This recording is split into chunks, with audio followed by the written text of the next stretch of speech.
mid-month board meeting briefing. Mr. Superintendent, do we have any presentations or public comment? Good morning, Madam Chair, board members, and everyone else. Good afternoon, good morning. Yes, we do. We have one special proclamation that should have been first, I think, on there. So we'll do that, and Mr. Vincent Davis is going to present that on behalf of the board. Good morning, everyone. Good morning. Good to see you all, Madam Chair, board members, Superintendent Dyer. On behalf of the Dougherty County Board of Education, Superintendent Dyer, it is certainly our distinct honor to celebrate and recognize an individual whose commitment to public education has certainly made a lasting impact throughout the state of Georgia and certainly in our community, and that is Senator Freddie Powell Sims. She has exemplified a leadership throughout her career as an educator, a community leader, and public servant that has certainly made us all better. Today, we are proud to recognize her service, honor her for the difference she has made and certainly will continue to make throughout the state of Georgia. So at this time, if you all can bear with me, I would like to present this proclamation on behalf of the board and Superintendent Dyer in honor of Senator Sims and her steadfast service to our community and state. Whereas Senator Freddie Powell Sims, born in Talbotton, Georgia, has devoted her life to public service, education, community empowerment, demonstrating an unwavering commitment to improving the lives of students, families, and citizens throughout the state of Georgia. Whereas Senator Sims received her public education through the Georgia public school system, which helped shape her lifelong passion for educational excellence. Whereas prior to her distinguished service in the Georgia General Assembly, Senator Sims dedicated many years as an educator, educational leader, faithfully serving students and families. Whereas through her work in education, Senator Sims became known for her commitment to student achievement, instructional excellence, mentorship, and advocacy for children and communities. Whereas before seeking elected office, Senator Sims worked diligently to strengthen educational opportunities and community development efforts using her experience and leadership to advocate for the needs of students, educators, and underserved communities.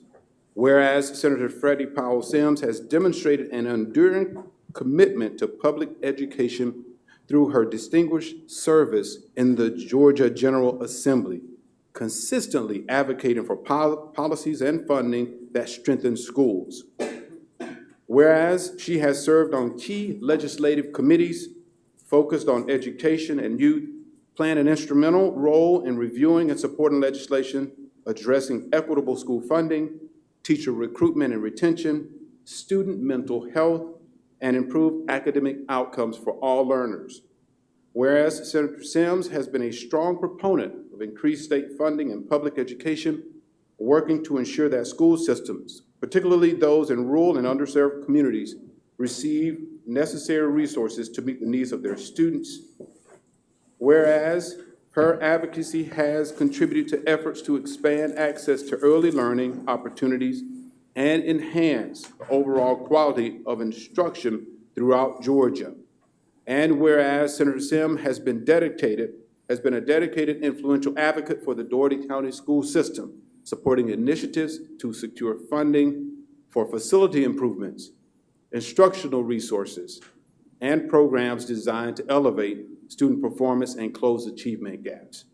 And whereas she has worked diligently to support the district in times of need, including recovery efforts, following significant community challenges, ensuring that Dougherty County schools receive necessary attention and assistance at the state level. And whereas Senator Sims has maintained strong partnerships with district leadership, educators, and community stakeholders, demonstrating her commitment through active engagement, accessibility, and consistent support of local schools. And whereas her leadership, advocacy, and unwavering dedication made a lasting and meaningful impact on public education, both within Dougherty County and across Georgia. Now therefore be it resolved that the Dougherty County Board of Education hereby expresses its sincere appreciation and gratitude to Senator Freddie Powell Sims for her outstanding contributions to public education.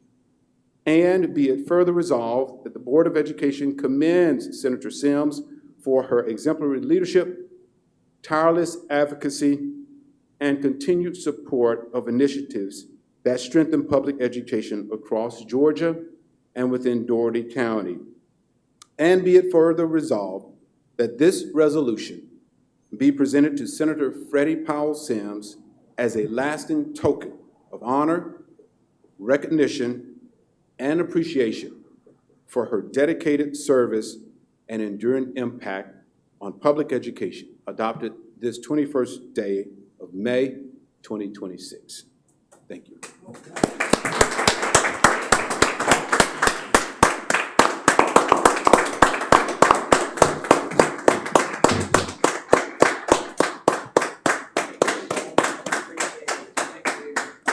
Good morning. Good morning. I am in my happy place. Whenever I'm in the room with educators and individuals that are looking out for the future of not only Albany, Dougherty County, but the entire world, the universe, then I am very much in my domain. And thank you so very much for this very unexpected remembrance. I really do appreciate it. I want to say that I really got my beginning right here in Dougherty County with education. I started out at Jackson Heights Elementary School, which is now Robert Harvey, named after the principal that was there when I was there. It was a dirt road, no air conditioning. And sometimes even the heat didn't work. But we persevered, and we had very few absences. Parents came to the building, they cooperated, and now I have people like Miss Poole, Miss Velvet, who was one of my students. My primary doctor, Stephanie Williams, was a student at Jackson Heights Elementary School. And I got Christopher Drake, who works for Sanford Bishop and has also been an employee of the school district. These were the kinds of students that we produced because of the parental involvement, the fact that we knew that some we should have given up on, but we didn't. We did not give up on those children. And it was a communal kind of devotion to education. I've worked on was appointed to the Education Committee when I was in the House. So and when I got to the Senate, 22 years later, I'm leaving as a member of the Education Committee. I noticed that we never had a lot of involvement from the southern part, especially southwestern part of the state. So I complained to the governor, I complained to the lieutenant governor, I complained to anybody that would listen that we needed more representation. As a result of those complaints, your superintendent, our superintendent, is a very important member of the governor's, committee. Right. Also, from District 12, we have an individual that serves on the Professional Standards Commission, who is Kedrian Harris from Calhoun County. These are individuals that work tirelessly, not only for the children, but for our educators as well. We've experienced significant raises for our teachers over the years, not nearly enough. Not nearly enough. And even the allocations and appropriations for those schools that, and your superintendent and I, Superintendent Dyer and I talk about it a lot, we look at the poverty weight.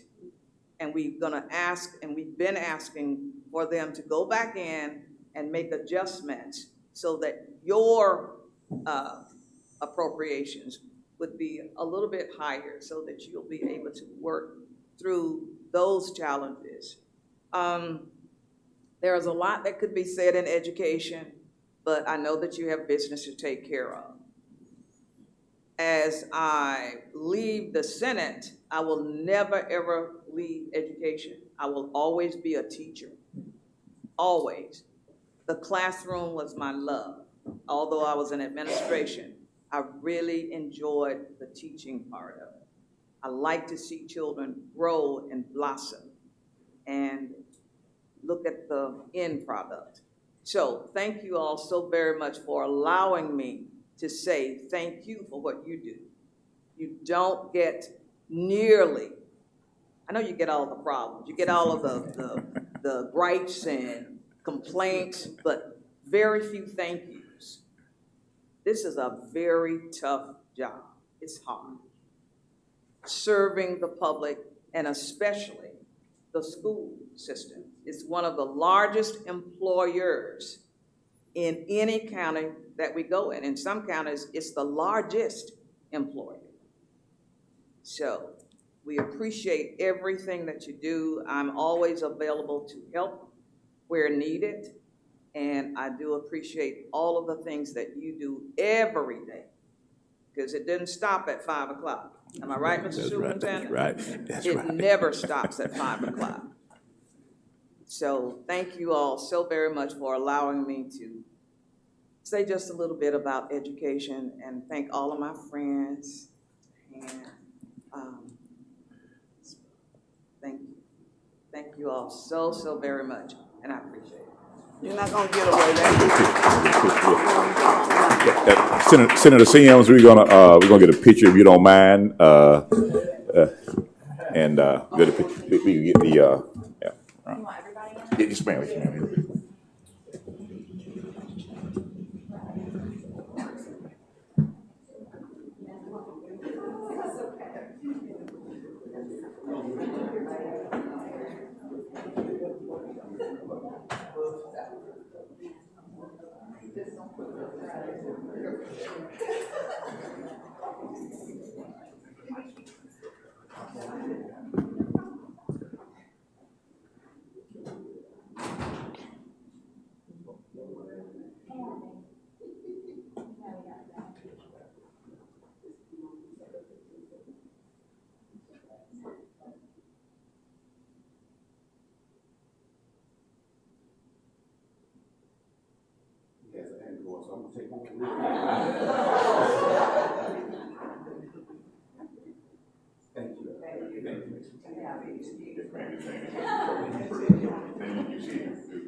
We can add it to the agenda today.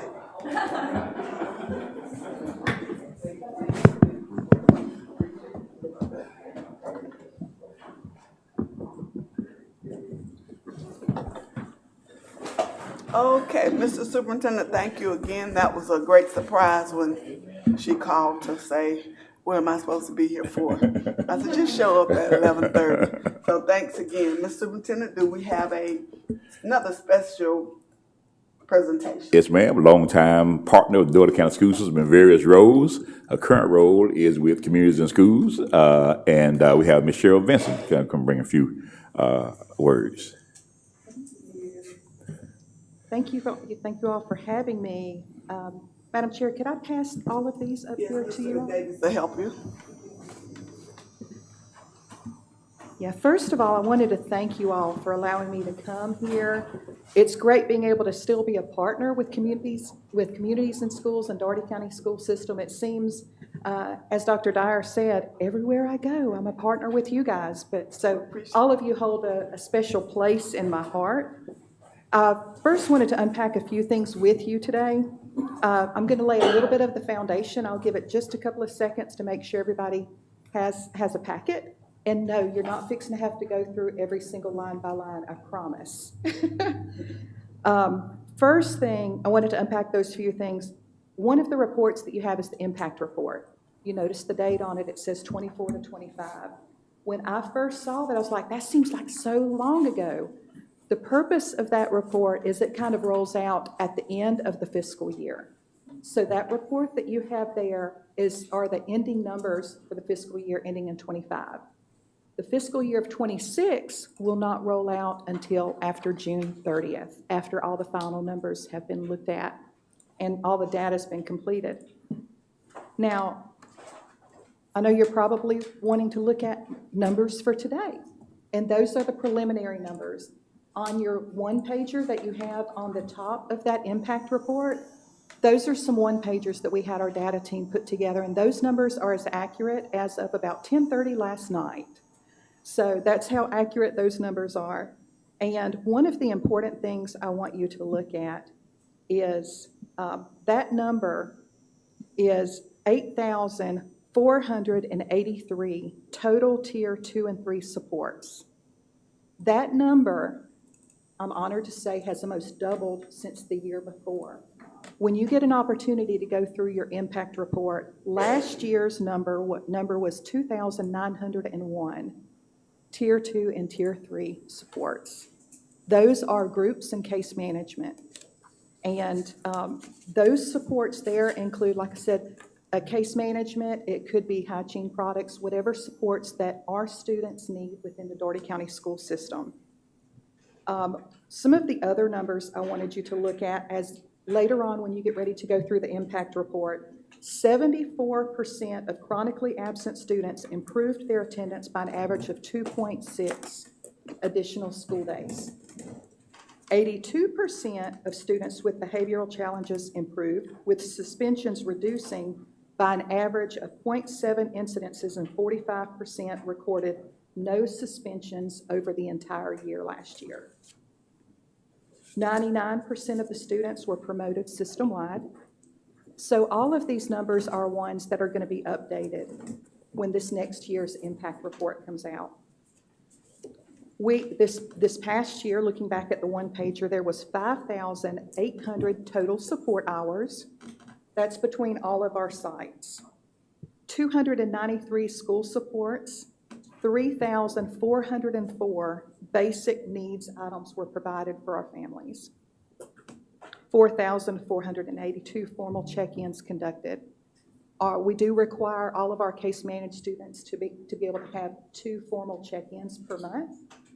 And those are some of the exciting services that we provide in addition to the home visits that our site coordinators will be doing over the summertime to make sure that our families are staying where they need to be at. Are there any needs that we need to help serve within our families in the Dougherty County school system? 112 parent contacts, 316 mentorships, 2,037 homework assistants. All of these numbers are continuing to go up each year as the need increases. I'm not going to, as I said, I'm not going to take up a whole bunch of your time. We're not going to go from line by line. I'll let you guys be able to do that. But the biggest thing is I wanted to let you guys know how numbers are improving within your school system, and to let each one of you know that it's an honor for communities and schools to be able to be here with all of you, to be able to continue to serve our families in Dougherty County. We're excited to roll out the next fiscal year after June 30th. And hopefully next fall, I'll be able to come back if you guys will have me, and we'll be able to be more accurate as far as the numbers rolling out for 25 and 26. You'll have them in fall of 26. Are there any questions? Any questions for? I know it's a lot to unpack, but at least you have it there whenever you're able to. Madam Chair. Ms. Hutley, No, go ahead. Ms. Heath? Madam Chair, just to address Ms. Vincent. Now, I understand what Tier 2 and Tier 3 is as it relates to instruction and academics, but in this situation, help me to understand Tier 2 and 3. Tier 2 and Tier 3 are, Tier 2 may be small groups, and Tier 3 is one-on-one case management. Okay. And those are services that may be provided within those groups. It could be anger management. It could be referrals out for anger management. It could be basic needs that need to be provided. It could be parental resources that need to be provided. All of those supports there are tier 2 and tier 3. Whenever you get ready to unpack the whole report, Yeah. and again, it's a lot. Whenever we're talking about tier 1s, those are full assemblies. Those are school-wide programs. So you'll see some of those numbers in there too. Okay, thank you. Sure. Okay, Mr. Bush. Ma'am, can you just illustrate for us your biggest success of the year? And what is the most impeding factor in your job? I think probably one of the most impeding things for Dougherty County is trying to encourage more parental involvement. We're really trying to grow more parental involvement in programs. It's growing, but we always need more parental involvement because we can work on things with the students, but they're going back home to some of the same things. What would be your first and second primary, in terms of getting the parental involvement? How do you make that happen, or how can we assist you in making that happen? A lot of times we're trying to improve on the incentives that we're giving families. A lot of times we lack funds to provide more incentives to families. So I think those are some of the biggest obstacles that we look for, is because of course every family is different. Every family's dynamic is different. And so it's biggest thing is probably having those funds to be able to provide incentives for families and what may work for each individual family depending on what the dynamics are that they may have going on at the time. And as you know, my last question, public education is, in my opinion, hit real hard. Funds, money don't grow on trees, Exactly. as we know. Aside from money, what would be, again, the worst thing that you think and that we can do to help you to enhance your AOR? Not looking at money, volunteers. We would love to be able to have all of you and all of our community partners be able to volunteer where you're able to. That's something that doesn't cost money unless you're taking off from work. I'm sorry. But volunteer hours. Thank you. I love this. I can walk around with a mic. But volunteer hours is one of the biggest things because our site coordinators are only one person. You have 200, 300 students within a school. Being able to have volunteers, whether it's mentoring, whether or not it's tutoring, or whether or not it's being able to just have another presence there, would be a huge help to our site coordinators and our leadership within the schools, because as much as we would love to believe that every child is going to come to me or is going to come to you, they may not. But being able to have the presence of another trusted adult there, background check passing, of course, would be a huge asset. Thank you, ma'am. Okay, Ms. Strider. I'm so glad you said that, because that was my question, is how can the community partner with the work that y'all are doing and really take ownership in the fact that these are all of our kids? Our kids. Yeah. It takes that community, it takes that village to raise our families. Right. And Mr. Davis is one of our community partners on our Champions Council. So now our Champions Council is no longer a Dougherty County Council. It's no longer a Dooley County Council. It's a Region 5 Council, which means we're bringing in community partners into Dougherty County from all of our other counties. In Region 5, we cover from Muskogee down to Valdosta, Sumter, Dooley, Dougherty, Valdosta, Muskogee. So it's a huge partnership. We're able to start trying to grow some of those partnerships in there. So it's not only going to be Dougherty County resources, it's going to be other community partners and other resources that's going to start pouring into Dougherty County as we get ready to grow this Champions Council. So that's going to be able to. So if someone was interested in volunteering, who do they contact? Have them to reach out to me. Okay. I'll make sure, I think you may already have my Yeah, number. I do. It's been the same number for 20-something years. Yeah. But what we're doing is, as this partnership grows, we're going to be able to grow each county and the resources that we're being able to provide each county. And what we're doing is, as events are going on within the school systems at each one of our schools, those events are being rolled out to our community champions. those community champions are going to be able to reach out to each of their community partners and say, hey, we have this going on. Right. They contact me, and we find out, okay, is there a background check that's needed? What does this school need in order for this community partner to come in to help serve? So does that kind of answer that? Yeah, because I mean, the parental involvement is an aspect of it, but for whatever reasons, and there's like a plethora of reasons, but to have a trusted adult who can come in and not take the place of, but just kind of come alongside of kids to just be another, a mentor. Exactly. Yeah, and Yeah. I mean, obviously they do the background, y'all do. Right, and every checks and all school, that. in addition to background check, every school's dynamics are different as to Right. what's needed for a community partner to come in. So that's kind of where I can spearhead that with each Yeah. one of our schools and each one of our districts. Yeah, great. Does anyone have any questions for Ms. Vinson? Certainly appreciate you taking the time to come. Thank you all for having me. Thank you. And again, happy anniversary. Thank you so Look much. forward to hanging out with your dragon, Yeah. Toothless. He went to visit a school with me the other week. I do have animals that I like to take to the school sometimes, and we got to visit Robert Harvey with our bearded dragon, and he enjoyed it. The kids loved it. Oh, wow. The kids were excited to ask me questions if they got to pet him. So they were asking CIS questions right and left. Thank you. Board members, again, we will review the agenda items to give you an opportunity to ask questions or make comments. We will need an executive session to discuss personnel, property, and student matters, and the superintendent's evaluation. Oh. Fun.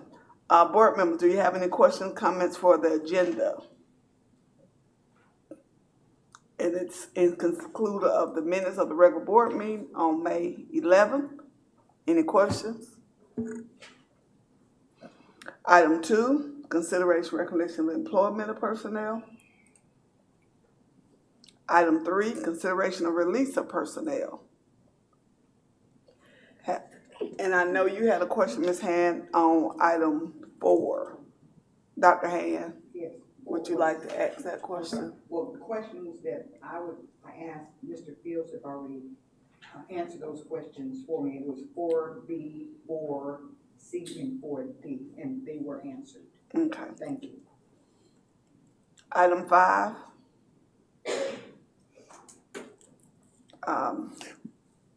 Item 6. Questions. And item 7 was given out, updated one.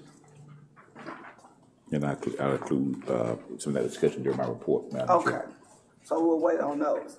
Okay, sir. Mr. Superintendent, are you ready for your report? I am, but just as item number 7, of course, for those that in the audience that may not understand, be familiar with the process, the tentative budget has to be approved by the board, and we advertise that tentative budget in the paper on our website, and then we hold 2 public hearings that allow for public input. And then after those 2 public hearings, then we make any changes that the board sees fit between the tentative budget and the final budget. And then once those changes have been made, again, after the public hearings, then the board will vote to adopt the FY27 budget. And so this is the first step in that process, as far as the board is concerned, about adopting it by approving the tentative budget. Again, 2 public hearings after that approval, and then the adoption of the final budget in the month of June. Of course, state law requires the budget to be adopted by June 30th of the previous fiscal year, by the end of the previous fiscal year. And board members, they're in your blue folder, your greenish folder.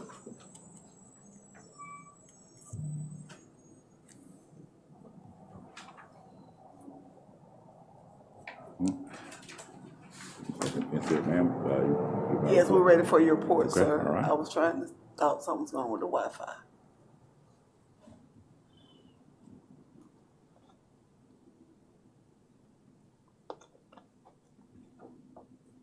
Waiting on you to get it.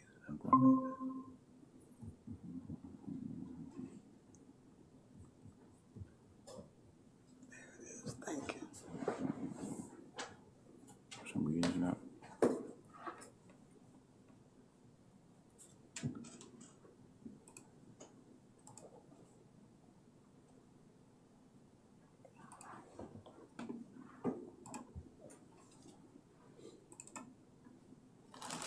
Okay.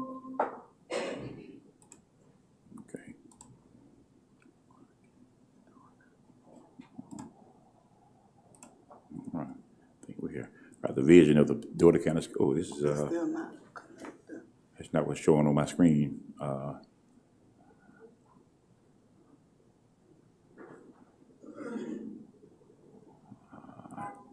Right. A vision of the Dougherty County School System that we're a destination school system that in collaboration with families and community partners provides quality educational and social development experiences that empowers graduates to be successful and impactful contributors to society.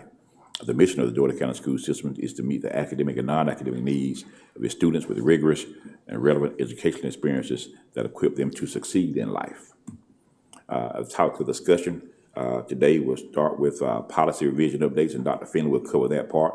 Then we'll go to our a brief update on our strategic plan, a brief recap of our 2026 legislative session, overview of the 2027 budget, and then we'll finish with celebrations and announcements.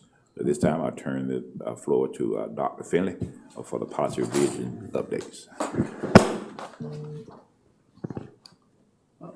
Good morning. To the esteemed board, Superintendent Mr. Dyer, district, school leadership, educators, families, students. It's a pleasure to come before you today to provide information related to our policy revision process. Today I come with another folder. Today we're submitting to you for recommendation Section I, instructional program. We have a number of policies in this particular section. Submitting to you for your consideration for first read for Section I, instructional programs. I would like, before I kind of walk through it very briefly, take a moment of privilege to say thank you to our policy owners, Dr. Chun, Mr. Davis, Mr. Fields, Ms. Kennedy, Ms. Ali, Dr. Carter, Ms. Addison, and Ms. Taylor, Austin Smith, who is our project coordinator. As always, when I come, I always want to lift the people who we collaborate with to ensure that the work is moving forward. In addition to that, I always speak to them about extending the thank you to their team that they're working with so that we get good information to be able to inform our policies. With that being said, I will briefly go into the folder. The folder is situated the same way the last folder was, so I won't spend a lot of time on it. You have a table of contents, which I'm sure you're familiar with. I did number each document like I did last time. The first document is GSBA's. That's what we received without we didn't do anything to it, that's just their recommendations. Number 2 is GSBA's manual with their recommendations. So it's number 2. Number 3 is a combined chart.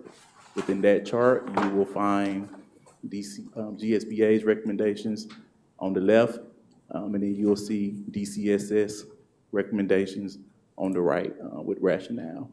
And the last document is the manual with DCSS recommendations within it. So you'll see what we're recommending at the top of each policy, which is aligned to the chart that you look at as well. The table of contents provides a reminder for the color codes within the manual so that you can follow, hopefully with ease. And outside of that, the next steps, I want to provide, this section to you today, again, for first read and for your review. And through Mr. Dyer, if there's a meeting for instructional accountability committee meeting to go further into the policies, Mr. Dyer let me know, and I'll be ready for that particular meeting to answer any questions that may come. And then after that, with Mr. Dyer's approval, we'll come back before you for the second read and for your consideration for adoption of Section I instructional programs. So are there any questions? Board members, do you have any questions at this time? Hearing none, sir. Mr. Dyer? Mr. Dye. Thank you, Ms. Finley. I'm sure someone will be calling you.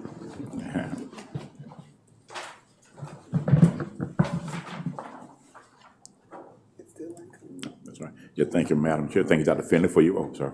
I'm sorry, I did leave out one, I'm sorry, Mr. Dyer. I just want to lift this point. There will, we are continuing to work on Section I, so there may be minor adjustments as we move forward, but we will definitely share those particular adjustments. So our teams are still working, still getting feedback, and we're still adapting some of them at this time. So I wanted to make sure I lift that. I apologize, Mr. Dyer. Yeah, no, you're fine. You're fine. Yeah, of course, you know, this is the first read of the policies, and primarily it includes the recommendations from GSBA. Our team has accepted, recommended accepting some of those, rejecting some of those, and making modifications to some. Then once we share with the Instructional Accountability Committee, I'm sure they'll have input. And then after that, our plan is to bring the final recommendations to the board for adoption, just like we have with the other policy sections.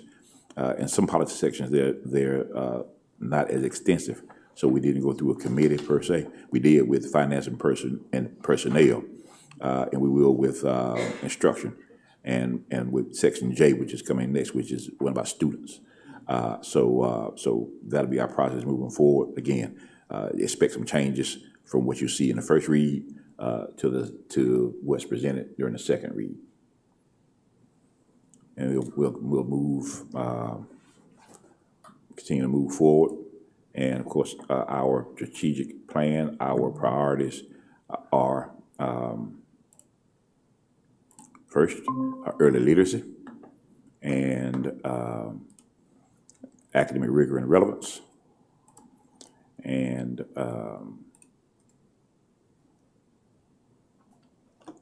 third priority, of course, is student wellness. Fourth priority is investment in human capital. Our fifth priority is family and community engagement. And of course, since Ms. Vince is still here, I want to thank you for that engagement opportunity. They've certainly been a value-added partner to the Dougherty County school system in meeting the needs of our students. Although they do support with academic needs, they specialize in those non-academic needs, those wraparound support needs that many of our families, those needs go unmet with a lot of our families. We certainly appreciate you filling in the gap there. It does in fact take a village, and we're glad to have communities and schools as part of that village in Dougherty County. All right. I'll go on with a few other updates, but I'll shift through since we have a little issue with technology, and I have some images here that I want to share, and the impact is probably not as great with without the images, and but I want to share a few things in terms of our academic rigor and relevance.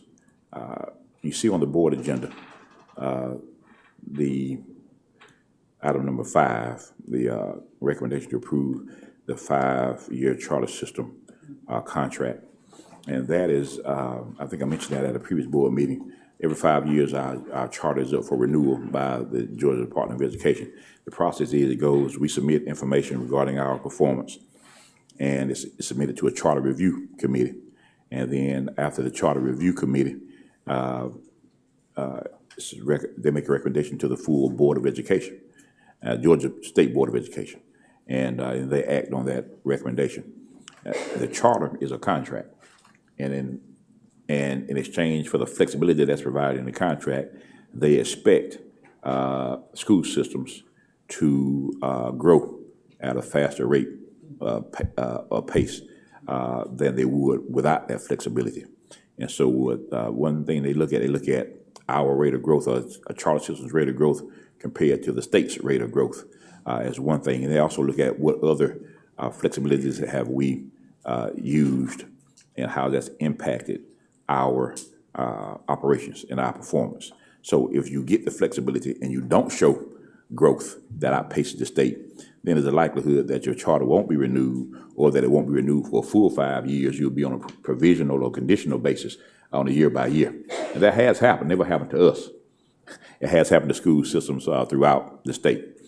And just as a summary, as we presented information to them overall in terms of content mastery, in our elementary schools, we outperformed the state over a 4-year period from 2022 to 2025. That's the beginning of our current charter contract, which ends at the end of this fiscal year. But we outperformed overall in content mastery 8.6 points, outpaced the state by 8.6 points.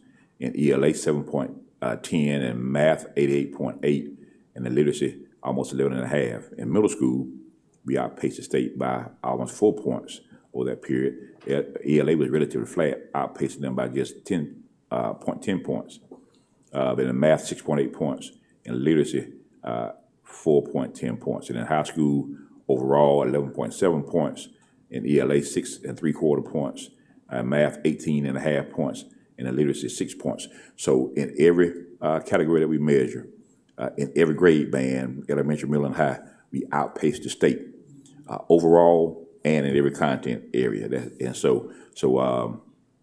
We also demonstrated to them that our use of the flexibility with teacher certifications, which a lot of school systems use now because of the fact that the teacher pipeline is so challenging.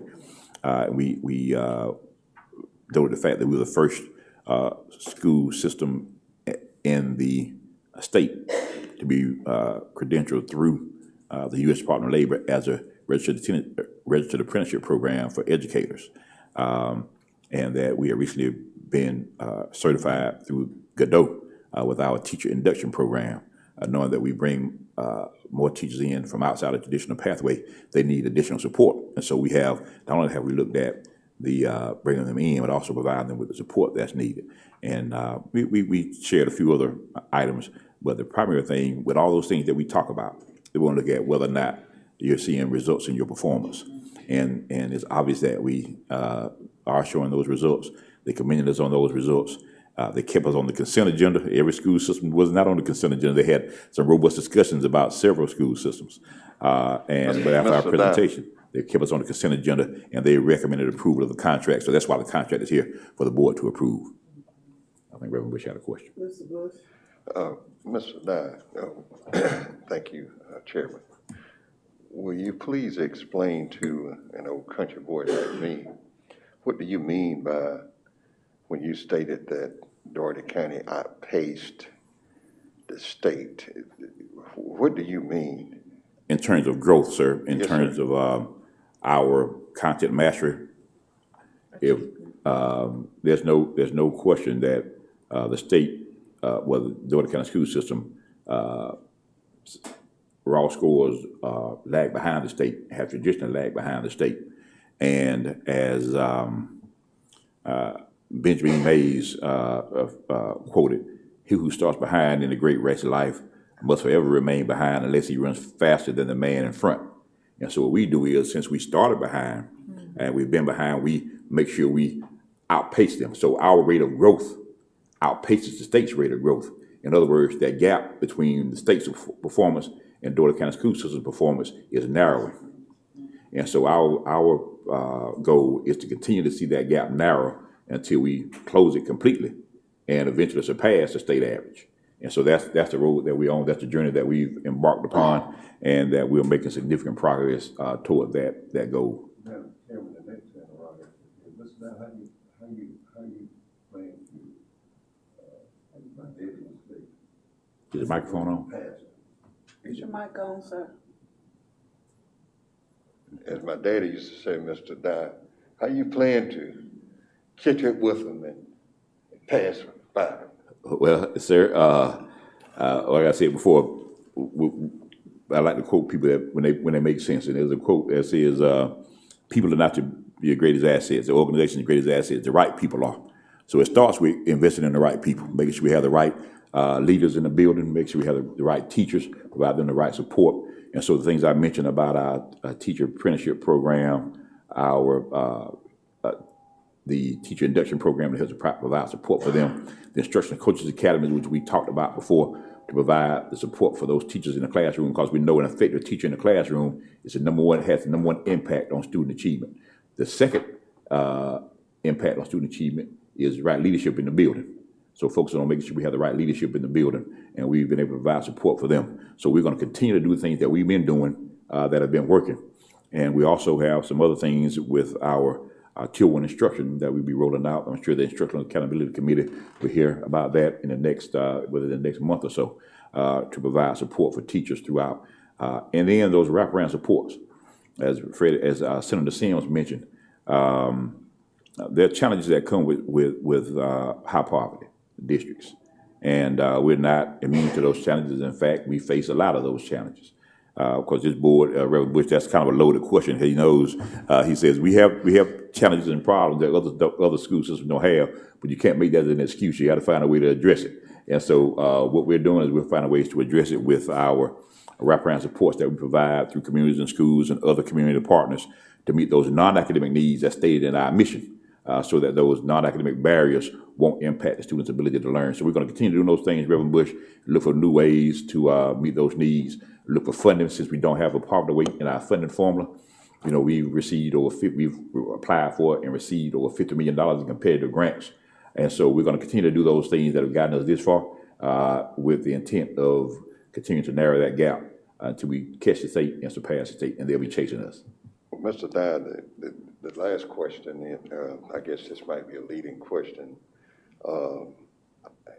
You know, I passed this guy on, he was at the intersection of Whispering Pine and Dawson Road.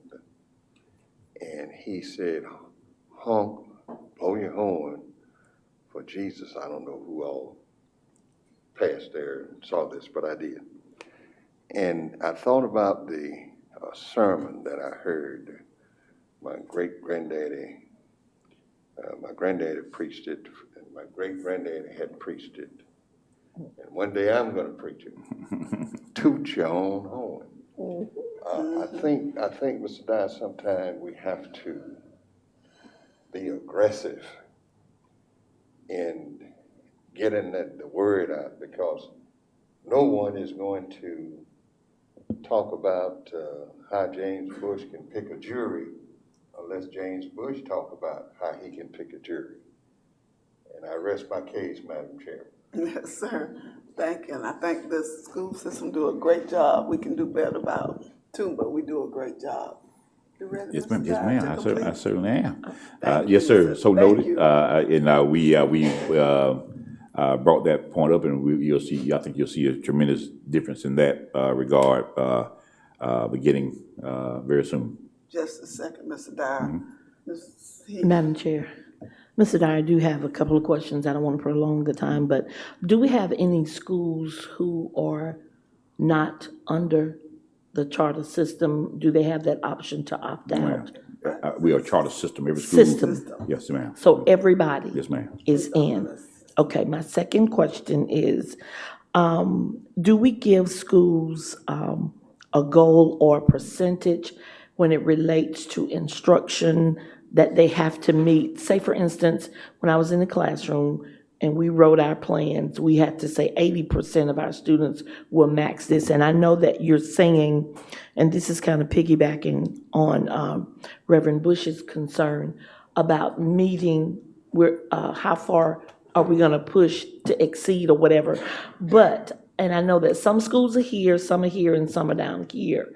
And so if everybody is given a goal that they must meet, then that's one way of meeting or exceeding that goal. So is there a specific goal that they have to meet as far as percentage? Yes, ma'am. We have with CCRPI, as you know, Right. goals are set in terms of the targets for growth. And we also set in our strategic plan, we set goals that exceed the goals in CCRPI.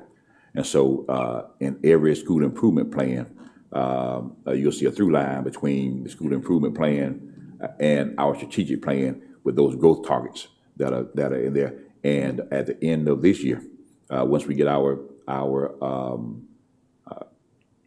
results back, we'll see by school, by grade band for the district, whether we hit those targets or whether we didn't hit those targets. If we hit those targets, we'll make any adjustments that needed that we think may improve our performance and meeting them even better. For those that didn't hit the targets, we'll provide interventions for those schools to ensure that they are better prepared to meet the targets moving forward. So yes, ma'am, we do set targets, and more than just academics, we set targets in multiple areas as it relates to student needs, and they're measured, and we monitor those. Okay. Yes, ma'am. Yes, sir. Anything else, Madam Chair? No, sir. Okay, all right. We'll move on in terms of our academic rigor and relevance. We mentioned this once before, but we look at the number of students in every student. I want every student to maximize their individual potential. That's what we want them to do. And there are multiple pathways for success in life. One, of course, is a 4-year degree, maybe a 2-year degree, maybe a certificate, maybe going directly into the workforce. And so our accelerated career diploma option, our Connected to Careers initiative, we launched 4 years ago. And we started out with 26 people in that cohort. The following year, in 2023, 2024, 48 people.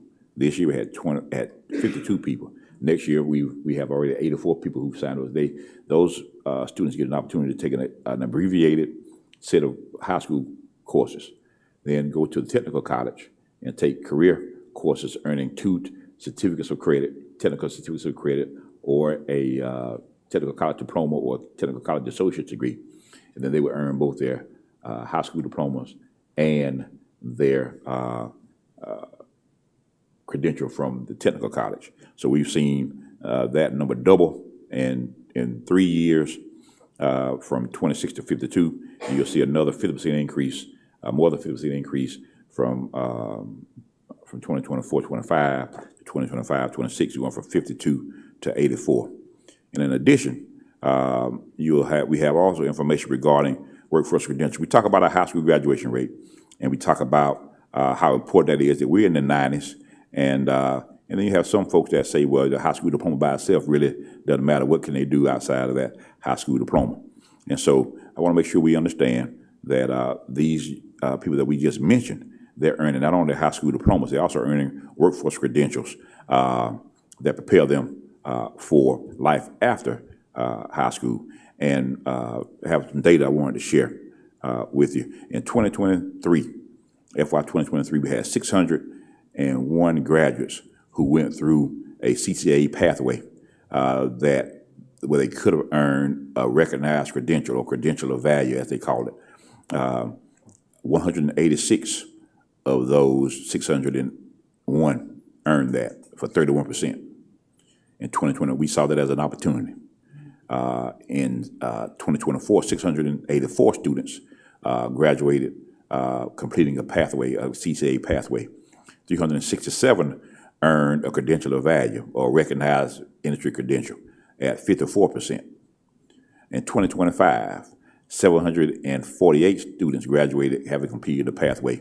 461 of those also earned a credential of value or a recognized industry credential at 62%. So in 3 years, we doubled the number of students, percentage of students who earned not only a high school diploma and completed a CCA pathway, but also earned a credential that's recognized in the industry, indicating their preparedness for the workforce. So we're just looking at those are the types of things that we monitor, Ms. Heath, as some of the data to show that we're demonstrating that progress and that students are prepared for any opportunity they choose to select once they graduate high school. And some, as you witnessed last week, create those opportunities or get those opportunities while they're in school.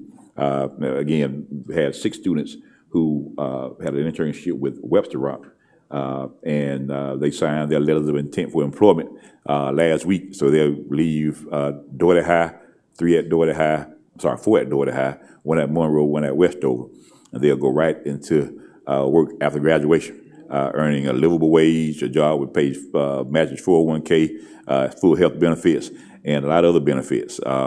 And so those are the opportunities. And then they also get opportunity for tuition reimbursement if they choose to go further their education. And so those are the types of opportunities we want our students to have, whether they want to go directly to a 4-year school, directly to a 2-year school to get a workforce credential, or to go directly into the workforce. We want them to be prepared. And I kind of want to say is we're not preparing our students for success. We also want to thank our partners, Phoebe Putney. These are all the employers who partner with us in our work-based learning and career preparation. Phoebe Putney, NEOS, P&G, Metro Power, You Save It, LRA Constructors, Oxford Construction, Safe Air, Marine Corps Logistics Base, Thrush Aircraft, Webster Outdoor Network, Concrete Enterprises, Diamond Door Products, Industrial Manufacturing, Pelicano Construction, Southern Point Staffing, Winfield Park Health, and Rehabilitation for our CNA students. And we have several more that I'm not going to give an exhaustive list, but I just want to make sure we recognize those partners that we work with for quite some time. We have a few other things that we can talk about, but I want to go, I know time is well spent. We have an executive session that might take a while, and so I want to go over the budget. If you don't mind, that's the second part of our my report. As you can see in our in the packet that's provided to you, we have presented a tentative budget that shows revenue of annual revenue of almost $179 million. Total resources available of nearly $214 million because of a reserve that we anticipate being about $35 million at the end of this school year. We anticipate operating expenses slightly less than $182 million, which has us cause a use of fund balance of about $3 million, with a projected end of fund balance slightly less than $32 million. Now that is our first. That's our tentative budget after a series of meetings with each school and department about their needs, looking at projections and looking at healthcare costs and other such items.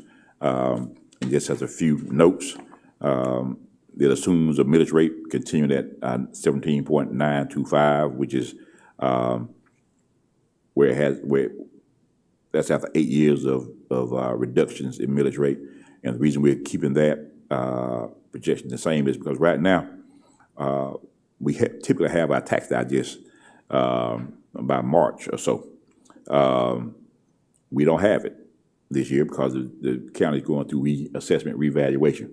We've been advised that we should expect that to be provided to us in July. Of course, we can't wait till July to start talking about budget. We have to have our budget adopted by June 30. So we're going to use the same millage rate and the same tax digest value as we do this, as you have this year. Once we get that updated information from Dougherty County Tax Office, then we'll update our recommendation regarding millage rate. And we do anticipate that will go down because we do anticipate that the assessment value of our property will go up. All right, and so I can pretty much say with certainty that the millage rate that we recommend will be less than 17.925. We will not keep the millage rate the same with the anticipated increase in valuation of our property. But a couple of other things that we want to make sure we bring to your attention. The employer retirement rate, TRS, is going up from 21.91% of salary to 22.32%. That's 0.41 percentage points. And that is significant when you look at a payroll of well over $100 million. When you look at our state, for our QE funds, the money that we get from the state, the current QBE allotment that we have for FY26, we anticipate $125 million receiving that from the state. Our initial QBE allotment from the state for FY27 is $123.5 0.4 million. That's a reduction of $1.6 million, not coming from the state. Our health insurance, as you know, we've talked about our health insurance challenges, and we're participating in the state health benefits plan. We don't administer our own plan. That's the state health benefits plan, and premiums have increased. In fact, premiums have more than doubled over the last 7 years. I think when I was talking to someone, they said when we first got here, it was like $980 a month. I mean, per employee per month, and this year it's going to be $1,935 per member per month, for a total of almost $24,000 per year in just the employer portion of our state health. And just to put things into perspective, to help you understand, not that you don't understand, but to make it a little plainer. Our general fund support for our state health premiums, the part that we have to pay, not the part that comes out our employees' check. This is in addition to the premiums that they pay. This year, it's projected to be almost $10 million, $9.9 million. And in terms of meals, since we just talked about millage, that's about 4.85 meals in just employer state health benefit match. And that's increased over the course of 7 years. And not one time did we increase our millage rate to cover those costs. Not one time. We've accumulated over that much over the years in increases for health insurance. And we not only have we not increased our millage rate to cover it, we've decreased our millage rate each of the last 8 years.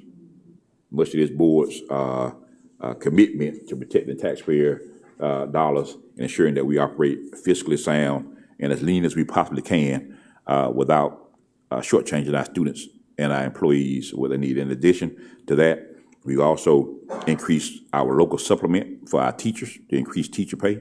We've increased our minimum wage to $15 per hour for all full-time employees. We've increased public safety pay. In addition to that, we've increased bus driver pay.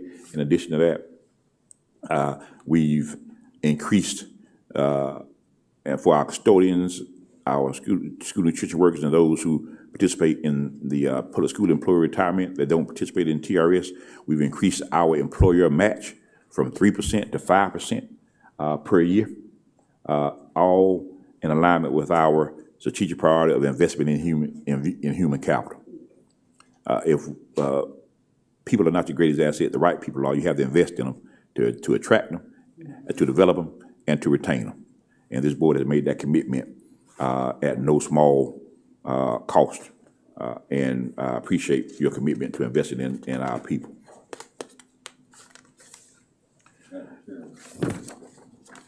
Pastor Bush. Mr. Dodd, Yes. can you and Ms. Hatcher give us your secret menu for balancing the budget? And when you got here, we were borrowing all that money every December to make ends meet.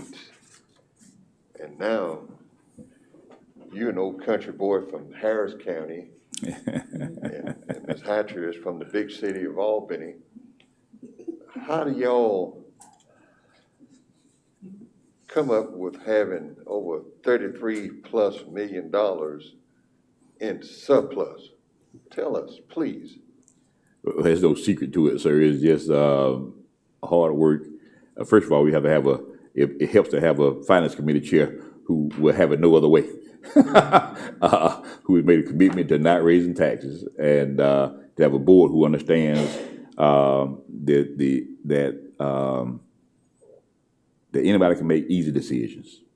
Leaders have to make hard decisions that other people sometimes choose not to make. And I don't want to bring up old wounds, but since he asked, this board made some very difficult decisions in the past to close some schools, much to the chagrin of many people in our community. But we had schools that were operating at 30% capacity.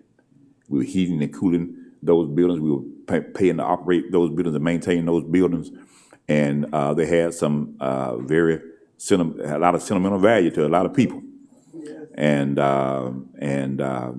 this board also, although we recognize the sentimental value, this board understands that the focus has to be on the future.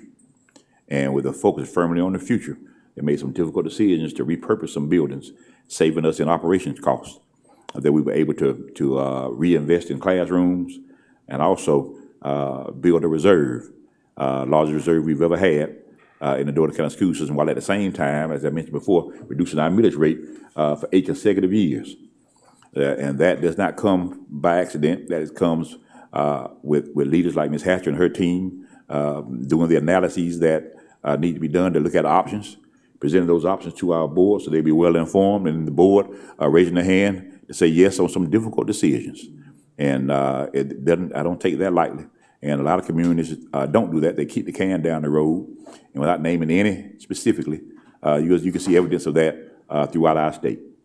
And it is my goal, sir, and my commitment that you will never have that here, not while I'm superintendent, that we're going to make the tough recommendations and equip you with the information you need to make tough decisions that sometimes may be politically unpopular, but are the right decisions at the time. I remember when I started here, and you may remember Terry Lewis, the reporter at the Herald, and he used to have this thing called On the Job With, a feature in the Herald called On the Job With, and he interviewed me when I was on the second floor, and he asked me what's the one characteristic, most important characteristic for an educational leader to have.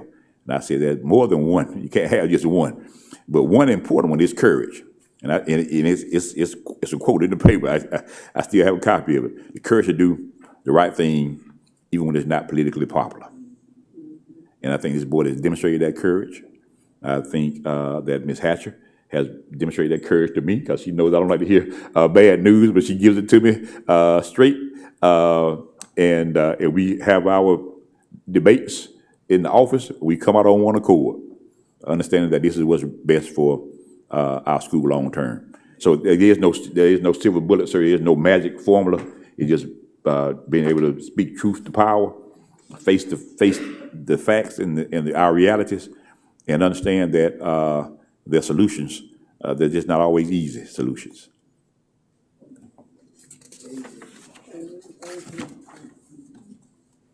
Any more questions, Madam Chair?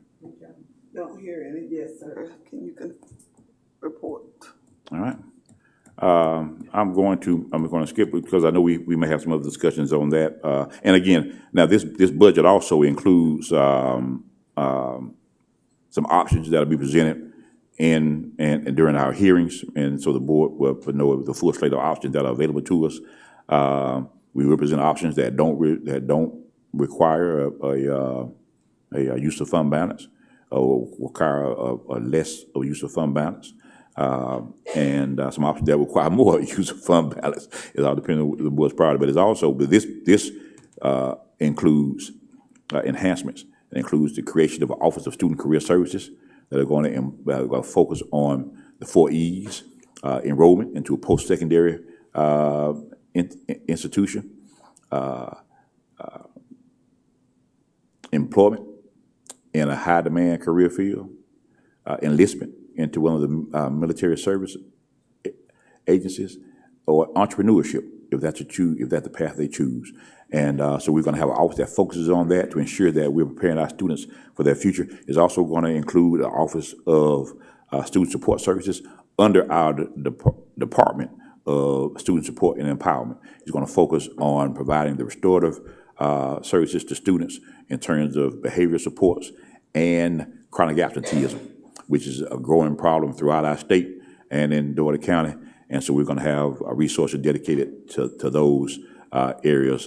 Ms. Hurley, I heard you when Ms. Hurley called me once, well, more than once, and said, I see this child looks like he should be about 15, 16 years old, and he's walking the streets. It's time for him to be in school. What are we doing about that? I said, we're working on those challenges, and I can assure that we're going to find every student that's not going to school as they intend. We're certainly going to. It's just right, but we're being very deliberate and intentional in our efforts to provide support for families. First, to make them understand that presence in school is important, and we're going to work with our community partners. We've already initiated committee meetings with our truancy court and juvenile court judge, superior court judge, to come up with a community approach to finding a solution to this challenge. That's not just a Dougherty County challenge, not just a state of Georgia challenge, but it's a nationwide challenge, particularly since the pandemic. Presence just hasn't seemed to matter as much after the pandemic, and we have to make sure they understand that it does still matter and that it's required. So those are two. I'll unveil some other things a little later during the public hearings, but those are two things that you will see in this budget that you don't see in our current budget or in the previous budgets. New initiatives that we're going to launch. That's all incorporated in the proposal that you see today. Madam Chair, I'll end with some celebrations, and we'll start with early literacy in action. Our pre-K had every student receive a summer learning backpack to continue the joy of literacy all summer long. Early literacy is our number one priority, and we start as early as we possibly can. So I want to congratulate Dr. Solomon and the community partners that provided their support to provide backpacks to each pre-K student at the Morningside site and at the Magnolia site. So they have books to read, engaging in read aloud books, integrated activity books, connecting literacy with science, social studies, and math throughout the summer. So when they come back to kindergarten, they'll be ready to go. So thanks to them for that. And speaking of literacy, of course, our Reach and Succeed program that we launched after the pandemic will continue. We'll have a literacy camp that will be as part of our summer learning program. It'll focus on students in grades K through 2 to give them a boost in literacy and help launch that joy of reading and reinforce that throughout the summer. And our student wellness, priority, let's see, 43, a Safe Driver Summit was held at Dougherty High and Monroe High. We had several students participating in a series of workshops focused on raising awareness about the importance of safe driving. As you know, every year you see a number of tragic accidents with teenagers, and a lot of them are fatal. And so we want to make sure we equip our students with the knowledge they need to understand how they can make healthy, smart choices behind the wheel. And they had an opportunity to witness a glimpse into Trauma Bay, explore careers in law enforcement, gain valuable insight on sharing tips with big trucks on the road and other things that they have to deal with as they become drivers. Next, we will talk about our Innovative Teacher Summit. That's going to be next Wednesday, May 27th, from 1 to 5 at Albany State University's Gillianville campus. We're going to have Matt Miller, noted author, be our keynote speaker. We'll have several sessions that are designed to showcase the innovative teaching practices that our teachers in the Dougherty County school system use every day. And this will be a summit that is going to attract teachers from throughout Southwest Georgia, and we're excited about expanding it from a local fair summit, as it has been the last 2 years, to a regional fair. Tonight, for those that may need reminding, I want to say the fourth annual Milton Junebug Griffin Spring Football Classic. The culmination of spring practice, Westover High School will host Monroe High School at Hugh Mills Stadium, beginning at 7 p.m.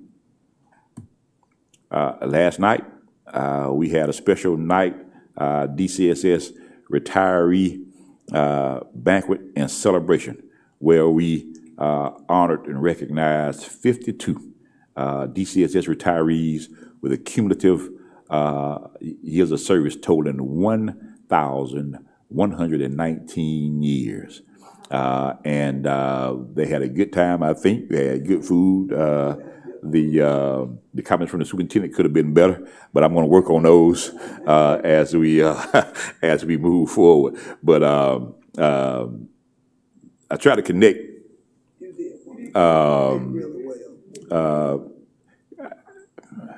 First of all, the podium was too far back. I didn't want to speak behind the podium. It's too far back. And so I didn't want to speak from back there. It's a big room, bigger than usual. So I wanted to connect them. And I thought it would be best to share some stories with some of the employees that work there and how they all made an impact on our students. And I think they enjoyed that. And so we really appreciate that. Again, it's mixed emotions because I really want to celebrate them in this milestone in their life, but we're gonna miss them. You can't lose 1,119 years of service and not feel it. And so we're gonna feel it. But because Ms. Allison and her team do a wonderful job in recruiting talent, they're gonna be replaced by some people who are gonna be at some point just as good. And so we look forward to bringing on a new group of folks that someone can celebrate 30 years from now, their retirement. And then I also want to end with we awarded our first annual John W. Culberth Legacy of Leadership Award. That award we started last year in honor of Dr. Culberth. He gave me permission to do that. He was the first recipient of the award before we named it after him. And that recognizes retirees who've made a significant contribution to the Dougherty County community and to the Dougherty County school system since they retired. And so, and the two young ladies that we awarded that to last night are Ms. Catherine Revel and Ms. Catherine Whitfield, who both retired from the Dougherty County school system. Ms. Revel, that's a gifted teacher, and Ms. Whitfield, that's the principal at Lake Park Elementary School. And they came to us with an idea that we had been searching for a solution for a challenge with food insecurity. And so they launched Helping Hands, Ending Hunger, Kids Helping Kids. It's a way that we gather food that's not used during the meal times here, and we package those up at the end of every week and send them out to families in insulated bags so they have food to eat on the weekend. And since they started that, we launched that in September of 2018. From September 2018 to April 30th, 2026 is the last data. They've delivered. Prepared almost 72,000 packets to go to families. They've hosted drive-through food drive-throughs and prepared 9,236 boxes of food to support families in our community. They've done this, and out of our 20 schools, they're operating in 21 of them. We have over 100 volunteers or 100 students and staff members provide support for that. And outside of the school, they have 144 volunteers that go every week to our schools to help prepare those packets, prepare them to go out to families. And so that's not easy work. It takes a yeoman's effort, and they've been doing it strong since 2018. And our community and our families are better for it, and we certainly want to express our appreciation to them. And they certainly have left a legacy of leadership since their retirement.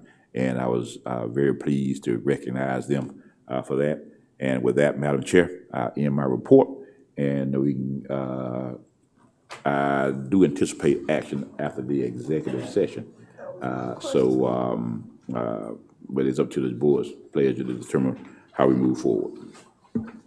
Okay, board, thank you, Mr. Superintendent, for your report. Can't wait till we get the visuals back up.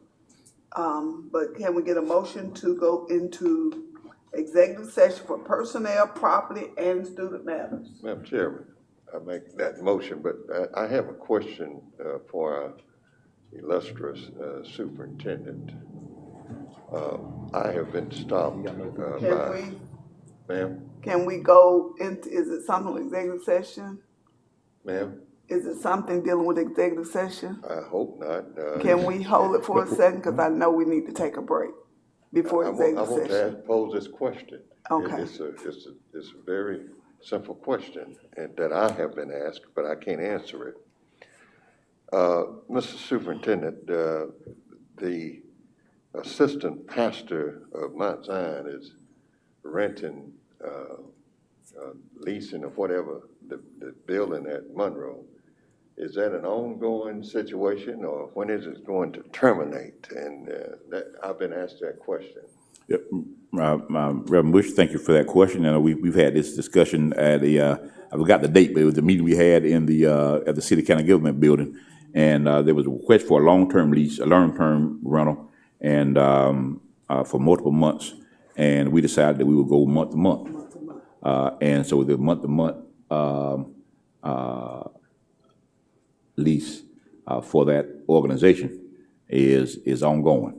And the reason we went month to month is, you'll recall, because I said we have several events that happen throughout the year in our auditorium, and that we were not going to put the interests of an outside organization over the interests of our students. For example, the first month that they were rented, we also had Monroe's Alumni Weekend, and so they used the auditorium on that Sunday, and so they did not have access to it that Sunday. Whenever they have a student presentation, they won't have access to it then. And so there is not a long-term lease. There is not a end date. We're going month to month, and we'll continue that month-to-month arrangement until it becomes until such time it becomes unsustainable, or if we have too many activities to support that. Thank you, Mr. Dye, and I'll share Ms. that with Hutley. my constituents. Ms. Hutley? Madam Chair, I simply like to correct one matter.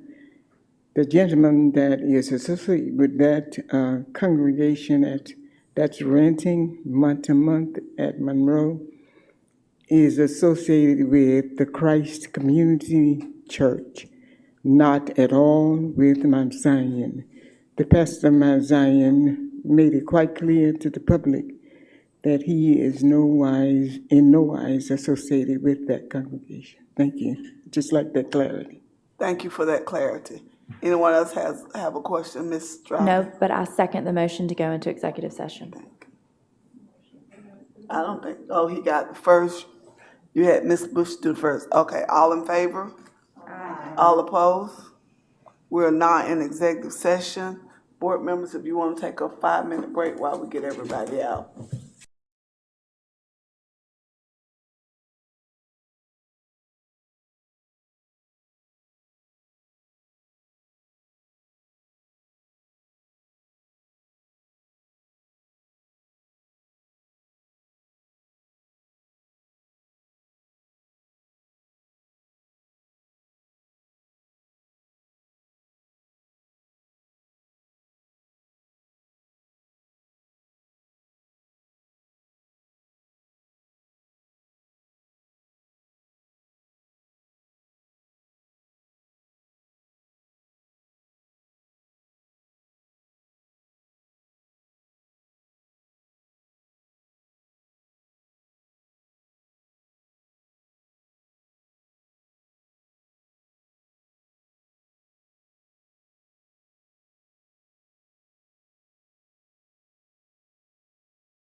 School System Mid-Board Meeting.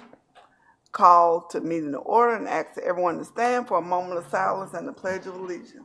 That's how I slow it.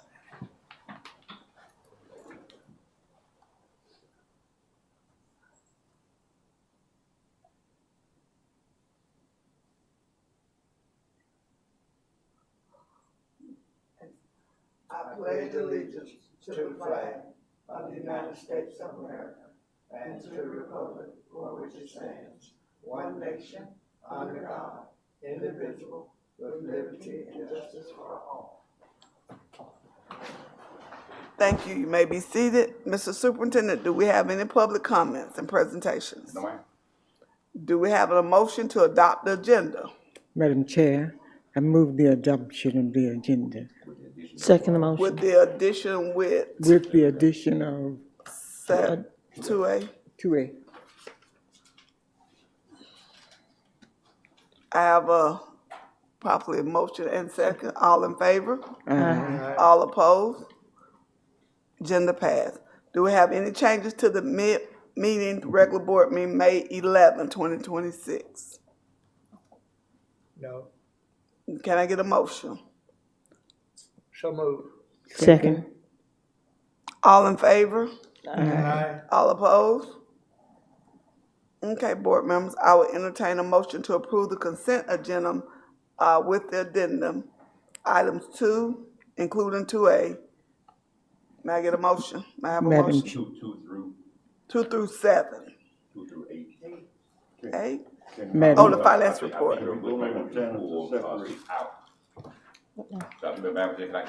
Yes, let's pull 6 out. So we'll do 2A, 3, 4, 5, 7, and 8. And I'll have a motion. would you repeat those again? 2, including 2A, 3, 4, 5. Do I need to read those, guys? No. She took it out. Yeah, can I do that, Madam Chair? You don't mind? Yeah, go ahead. 2 including 2A, 3, all of 4, 5, 7, 7. and 8. So everything that's presented except 6.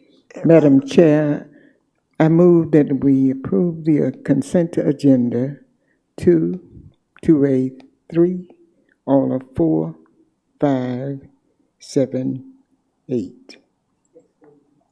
May I get a second? All in favor? Aye. All opposed? Okay, that passes. Now, have a motion for 6, recommendation for consideration for change in custodial service. May I get a motion?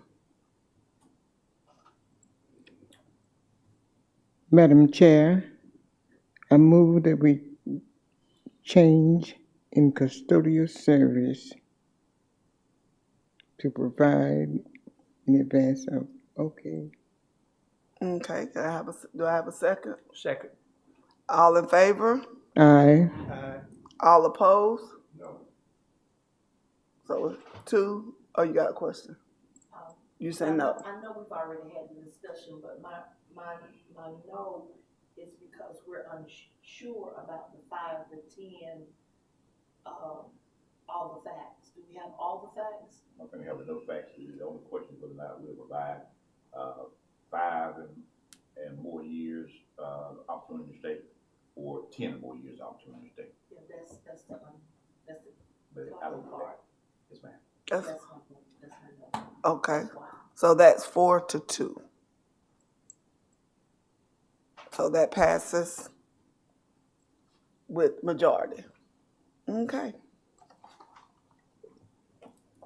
Next, I entertain a motion. Okay, we did 8. Did we need to do the budget outside to do the hearing? Okay. It's a tentative budget, so we just approved the regular budget.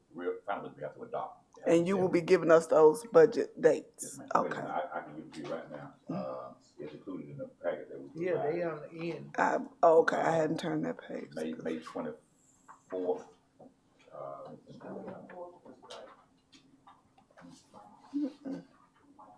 my microphone, sorry. The budget hearings are scheduled for, if the board approves, will be scheduled for May 26th at noon, June 4th at 6 p.m., and then with final adoption scheduled for June 11th at noon.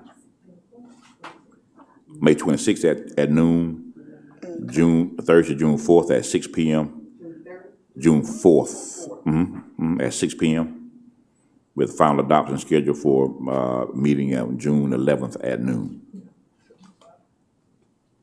Ms. Heath was telling us it's on the bottom, but that was way down there. That's okay, that's all right. So thank you, Mr. Dyer, Yes, ma'am. for, okay, now I enter a motion to adjourn, or there any other business need to come before Dougherty County School System. Please take your folder, because it has your tag for parking tomorrow. Ms. Bruce has shared everybody where to park, and we need to be there, which is 5 p.m. graduation, first graduation is at 6 p.m., yes, ma'am. Okay, thank you. This meeting, I have a motion to adjourn. So moved. All in favor? All opposed?